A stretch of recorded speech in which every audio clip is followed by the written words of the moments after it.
So I wanted to talk a little bit more about Buddhism, just kind of like a crash course in Buddhism. This won't be very in-depth, but it gives you some of the big ideas of Buddhism. So when we talk about Buddhism, we're using a big word to classify a number of faith systems that all sort of stem from the life of somebody who did really live on earth. Gautama Siddhartha, who lived on the border of what is now Nepal and India. He gave most of his teachings in India, many of which were in what is now the present-day Indian state of Bihar. And so what happens is this living figure was raised with wealth and eventually comes to realize that he had been sequestered by his father, and he comes to realize when he sees death and poverty and starvation that life is not equal. He was born a Hindu and realizes that, oh no, Hindus believe in reincarnation. We have to do this again. And so he leaves his sequestered, privileged life and goes out and basically eventually comes to this realization that the way to become enlightened is to find the middle path. So to neither eat to excess, as is in his youth, and then when he first leaves his home, he becomes like a ascetic, and he starves himself. So you get to the point where he realizes that he has to have this middle path. And then he begins to preach. And I should say that he finds the middle path, and it's often depicted, he finds enlightenment under a tree that's called the Bodhi tree now. And you often see him depicted in art at the moment where he's about to find enlightenment. And it's a motif called the earth-touching Buddha. And you'll see the hand being, reaching down to touch the earth because he wants the earth to be his witness to finding enlightenment.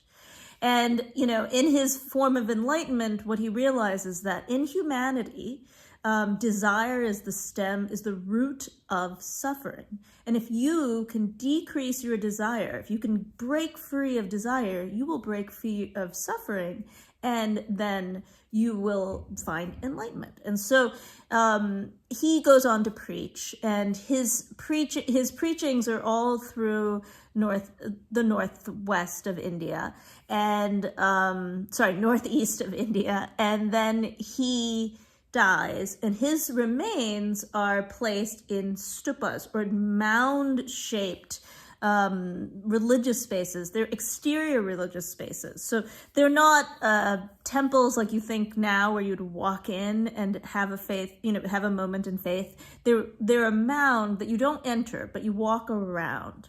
You circumambulate it. And those are the first religious spaces of Buddhism. And Buddhism becomes a global faith. After his death, in his death, he teaches all of these people.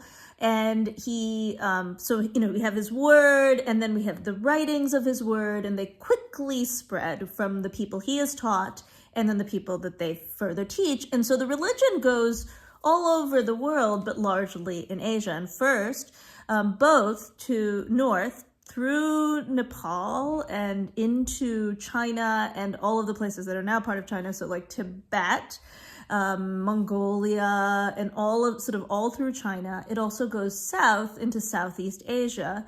And from China, it goes to both Korea and Japan. So you see this really large faith system that is practiced somewhat differently in each of those places. And even in those places, there's different practices of it. So there's two large schools, and I'm, using very big words here. There's two large schools. I'm using very big generalizations, I should say. There's the greater path sometimes, so Mahayana Buddhism, and then there's Theravada Buddhism. And Mahayana Buddhism is the Buddhism that you see practiced largely in China, Korea, and Japan. Theravada Buddhism is largely practiced in Southeast Asia. And they have major differences. They both have the Buddha, and a lot of their differences are the variety of differences. The differences in terms of how they think of practice, so the rituals of it, how they actually think of the religion itself.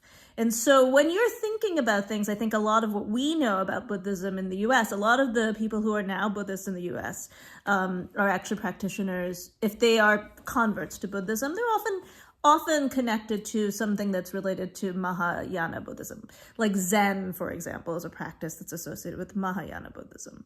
There are also, I should say, an important group of Buddhists are the Tibetans, which sometimes it's called Vajrayana Buddhism. So that's it also has its own practices. Now, along with this, there was the Buddha, right? There is this person, this human who lived on Earth. After his death, the religion has morphed. And so you have all of these religious figures that were not there at the beginning of Buddhism. And so there are figures like more than one Buddha. In Mahayana Buddhism, in some sects of Mahayana Buddhism, there's a conception of basically the multiverse. And in the multiverse, in each sort of dimension, there is a Buddha. So, like in Amida Buddhism in Japan, there is a Buddha of the Pure Land. There is a Buddha of this other place. And so there becomes multiple Buddhas. Along with that, in many practices of Buddhism, there are beings who have never lived on Earth. They did not come here. They are basically beings who are associated with something. So you might have Avalokiteshvara, who is the bodhisattva of healing. You might have, there's a number of other figures that are associated with that, like Manjushri, or, you'll see these names for figures, and one of them is Maitreya, who's the bodhisattva of the future. And that is because another concept that you see in some sects of Buddhism is this idea that the earth we're on could come to an end. And so the Maitreya is the bodhisattva of the future, meaning he might, when he comes, it's sort of this concept of kingdom come, basically.